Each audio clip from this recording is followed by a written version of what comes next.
संस्थापकाय च धर्मस्य सर्वधर्म स्वरूपिणे अवतार वरिष्ठाय रामकृष्णाय ते नमः। শ্রী শ্রী রামকৃষ্ণ লীলা প্রসঙ্গ প্রথম ভাগ, পূর্বকথা ও বাল্যজীবন, সাধক ভাব ও গুরুভাব পূর্বার্ধ। পূজনীয় স্বামী শারদানন্দজি মহারাজের রচনা। পৃষ্ঠা সংখ্যা 117। ঠাকুরের তন্ত্র সাধন। শ্রী শ্রী গণপতির রমণী মাত্রে মাতৃজ্ঞান সম্বন্ধে ঠাকুরের গল্প। দক্ষিণেশ্বরে অবস্থানকালে ঠাকুর একদিন তাহার রমণী মাত্রে মাতৃভাবের কথা উল্লেখ করিয়া একটি পৌরাণিক কাহিনী বলিয়াছিলেন। সিদ্ধ জ্ঞানীগণের অধিনায়ক শ্রী শ্রী গণপতিদেবের হৃদয়ে ঐরূপ মাতৃজ্ঞান কী রূপে দৃঢ় প্রতিষ্ঠিত হইয়াছিল, গল্পটি তাহারই বিবরণ।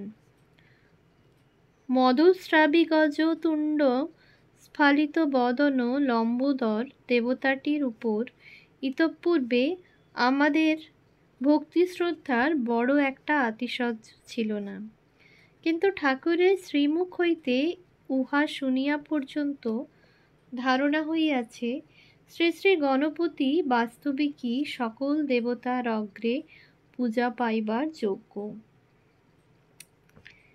কিশোর বয়সে গণেশ একদিন ক্রীড়া করিতে করিতে একটি বিড়াল দেখিতে পান এবং বালসুলভ চপলতায় উহাকে নানাভাবে পীড়াদান ও প্রহার করিয়া ক্ষতবিক্ষত করেন। বিড়াল কোনরূপে প্রাণ বাঁচাইয়া পলায়ন করিলে গণেশ শান্ত হইয়া নিজ জননী শ্রী শ্রী পার্বতী দেবীর নিকট আগমন করিয়া দেখিলেন দেবীর শ্রী অঙ্গের নানা স্থানে প্রহার চিহ্ন দেখা যাইতেছে। বালক মাতার ঐরূপ অবস্থা দেখিয়া নিতান্ত ব্যথিত হইয়া উহার কারণ জিজ্ঞাসা করিলে দেবী বিমর্ষভাবে উত্তর করিলেন, তুমিই আমার ঐরূপ দুরবস্থার কারণ। মাতৃভক্ত গণেশ ওই কথায় বিস্মিত ও অধিকতর দুঃখিত হইয়া সজল নয়নে বলিলেন, সে কি কথা মা, আমি তোমাকে কখন প্রহার করিলাম? অথবা এমন কোনো দুষ্কর্ম করিয়াছি বলিয়াও তো স্মরণ হইতেছে না, যাহাতে তোমার অবোধ বালকের জন্য অপরের হস্তে তোমাকে ঐরূপ অপমান সহ্য করিতে হইবে। জগন্ময়ী শ্রী শ্রী দেবী তখন বালককে বলিলেন, ভাবিয়া দেখো দেখি, কোনো জীবকে আজ তুমি প্রহার করিয়াছ কি না? গণেশ বলিলেন, তাহা করিয়াছি। অল্পক্ষণ হইল একটা বিড়ালকে মারিয়াছি। যাহার বিড়াল সেই মাতাকে ঐরূপে প্রহার করিয়াছে ভাবিয়া গণেশ তখন রোদন করিতে লাগিলেন। অতঃপর শ্রী শ্রী গণেশ জননী অনুতপ্ত বালককে সাদরে হৃদয়ে ধারণপূর্বক বলিলেন, তাহা নহে বাবা, তোমার সম্মুখে বিদ্যমান আমার এই শরীরকে কেহ প্রহার করে নাই, কিন্তু আমি মার্জারাদি যাবতীয় প্রাণীরূপে সংসারে বিচরণ করিতেছি, এজন্য তোমার প্রহারের চিহ্ন আমার অঙ্গে দেখিতে পাইতেছ। তুমি না জানিয়া ঐরূপ করিয়াছ, সেজন্য দুঃখ করিও না, কিন্তু অদ্যাবধি এ কথা স্মরণ রাখিও, শ্রীমূর্তি বিশিষ্ট জীব সকল আমার অংশে উদ্ভূত হইয়াছে এবং পুং মূর্তিধারী জীবসমূহ তোমার পিতার অংশে জন্মগ্রহণ করিয়াছে। শিব ও শক্তি ভিন্ন জগতে কেহ বা কিছুই নাই। গণেশ মাতার ওই কথা শ্রদ্ধা সম্পন্ন হইয়া হৃদয়ে ধারণ করিয়া রহিলেন এবং বিবাহযোগ্য বয়ঃপ্রাপ্ত হইলে মাতাকে বিবাহ করিতে হইবে ভাবিয়া উদ্বাহ বন্ধনে আবদ্ধ হইতে অসম্মত হইলেন। ঐরূপে শ্রী শ্রী গণেশ চিরকাল ব্রহ্মচারী হইয়া রহিলেন এবং শিব শক্তাত্মক জগৎ এই কথা হৃদয়ে সর্বদা ধারণা করিয়া থাকায় জ্ঞানীগণের অগ্রগণ্য হইলেন। গণেশ ও কার্তিকের জগৎ পরিভ্রমণ বিষয়ক গল্প। পূর্বোক্ত গল্পটি বলিয়া ঠাকুর শ্রী শ্রী গণপতির জ্ঞান ও গরিমাসূচক নিম্নলিখিত কাহিনীটিও বলিয়াছিলেন।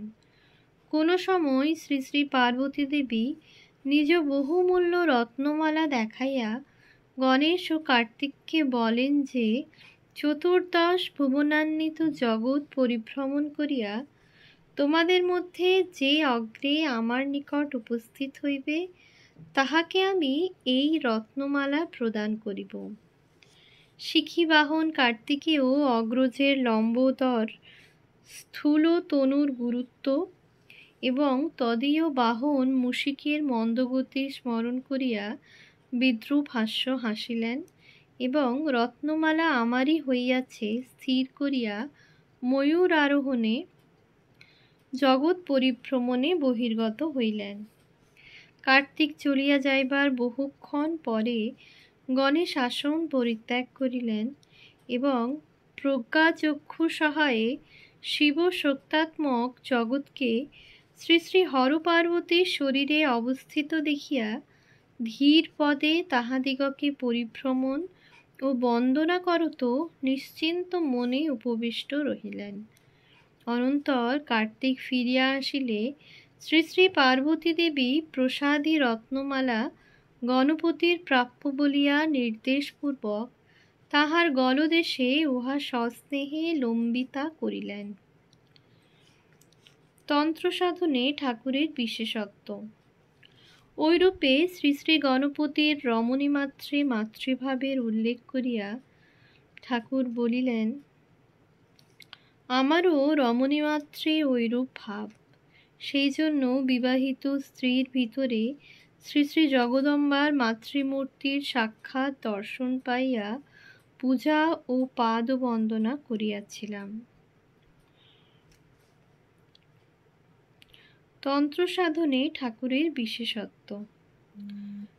রমণী মাত্রে মাতৃজ্ঞান সর্বতোভাবে অক্ষুণ্ণ রাখিয়া তন্ত্রোক্ত বীরভাবে সাধন সকল অনুষ্ঠান করিবার কথা আমরা কোনো যুগে কোনো সাধকের সম্বন্ধে শ্রবণ করি নাই।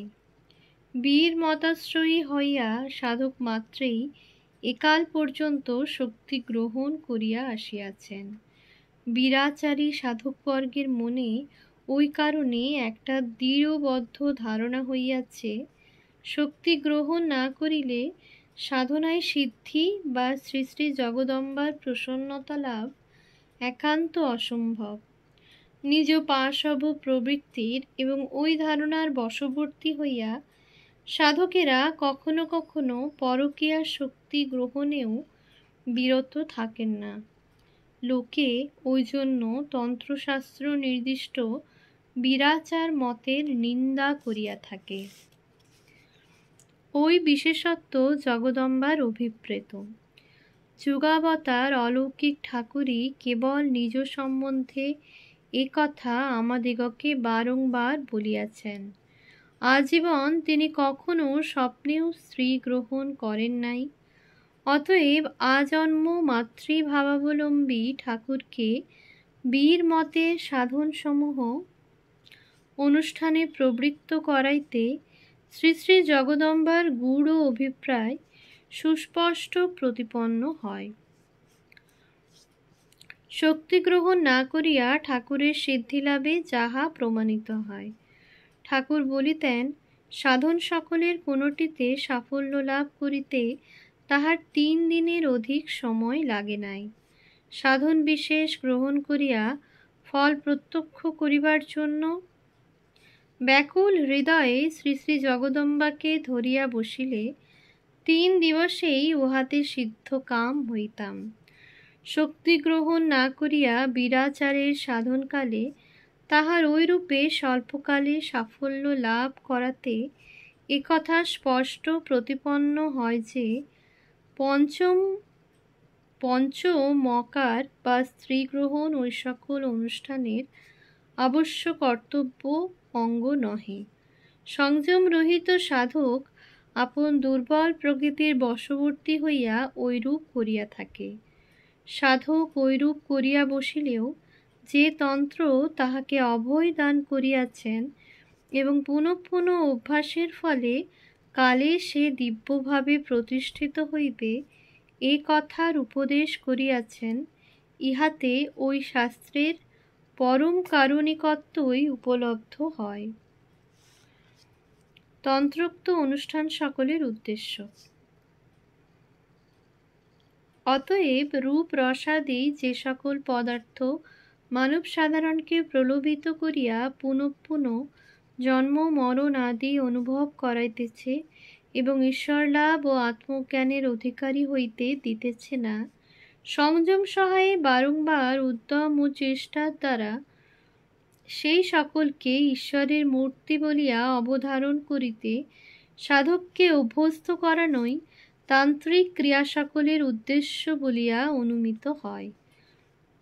সাধকের সংযম ও সর্বভূতে ঈশ্বর ধারণার তারতম্য বিচার করিয়াই তন্ত্র পশু, বীর ও দিব্য ভাবের অবতারণা করিয়াছেন এবং তাহাকে প্রথম, দ্বিতীয় বা তৃতীয় ভাবে ঈশ্বর উপাসনায় অগ্রসর হইতে উপদেশ করিয়াছেন।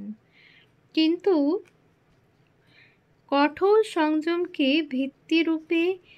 ভিত্তিস্বরূপে অবলম্বনপূর্বক তন্ত্রোক্ত সাধনসমূহে প্রবৃত্ত হইলে ফল প্রত্যক্ষ হইবে, নতুবা নহে, এই কথা লোকে কালধর্মে প্রায় বিস্মৃত হইয়াছিল এবং তাহাদিগের অনুষ্ঠিত কুক্রিয়া সকলের জন্য তন্ত্রশাস্ত্রই দায়ী স্থির করিয়া সাধারণে তাহার নিন্দাবাদে প্রবৃত্ত হইয়াছিল। অতএব রমণীমাত্রে মাতৃভাবে পূর্ণ হৃদয় ঠাকুরের এই সকল অনুষ্ঠানের সাফল্য দেখিয়া যথার্থ সাধককুল কোন লক্ষ্যে চালিত হইবে তাহার নির্দেশ লাভপূর্বক যেমন উপকৃত হইয়াছে, তন্ত্রশাস্ত্রের প্রামাণ্য তেমনি সুপ্রতিষ্ঠিত হইয়া ওই শাস্ত্র মহিমান্বিত হইয়াছে। ঠাকুরের তন্ত্র সাধনের অন্য কারণ। ঠাকুর এই সময়ে তন্ত্রোক্ত রহস্য সাধন সমূহের অনুষ্ঠান কিঞ্চিদধিক 2 বৎসর কাল একাদিক্রমে করিলেও উহাদিগের আদ্যোপান্ত বিবরণ আমাদিগের কাহাকেও কখনো বলিয়াছেন বলিয়া বোধ হয় না। তবে সাধন পথে উৎসাহিত করিবার জন্য ওই সকল কথার অল্প বিস্তর আমাদিগের অনেককে সময়ে সময়ে বলিয়াছেন, অথবা ব্যক্তিগত প্রয়োজন বুঝিয়া বিরল কাহাকেও কোনো কোনো ক্রিয়ার অনুষ্ঠান করাইয়াছেন। তন্ত্রোক্ত ক্রিয়া সকলের অনুষ্ঠানপূর্বক অসাধারণ অনুভবসমূহ স্বয়ং প্রত্যক্ষ না করিলে উত্তরকালে সমীপাগত নানা বিভিন্ন প্রকৃতিবিশিষ্ট ভক্তগণের মানসিক অবস্থা ধরিয়া সাধন পথে সহজে অগ্রসর করাইয়া দিতে পারিবেন না বলিয়াই যে শ্রী শ্রী জগন্মাতা ঠাকুরকে এই সময় এই পথের সহিত সম্যক পরিচিত করাইয়াছিলেন, এ কথা বুঝিতে পারা যায়। শরণাগত ভক্তদিগকে কিভাবে কত রূপে তিনি সাধন পথে অগ্রসর করাইয়া দিতেন তদ্বিষয়ে কিঞ্চিৎ আভাস আমরা অন্যত্র গুরুভাব পূর্বার্ধ 1ম ও 2য় অধ্যায় প্রদান করিয়াছি। তৎপাঠে আমাদের পূর্বোক্ত বাক্যের যুক্তিযুক্ততা বুঝিতে পাঠকের বিলম্ব হইবে না। অতএব এখানে তাহার পুনরুল্লেখ নিষ্প্রয়োজন। তন্ত্র সাধনকালে ঠাকুরের দর্শন ও অনুভব সমূহ। সাধন ক্রিয়া সকল পূর্বোক্তভাবে বলা ভিন্ন, ঠাকুর তাহার তন্ত্রোক্ত সাধনকালের অনেকগুলি দর্শন ও অনুভবের কথা আমাদিগের নিকট মধ্যে মধ্যে উল্লেখ করিতেন। আমরা এখন উহাদিগের কয়েকটি পাঠক্যে বলিব। ওম শান্তি শান্তি শান্তি। হরি ওম তৎসৎ। শ্রীরামকৃষ্ণার্পণমস্তু।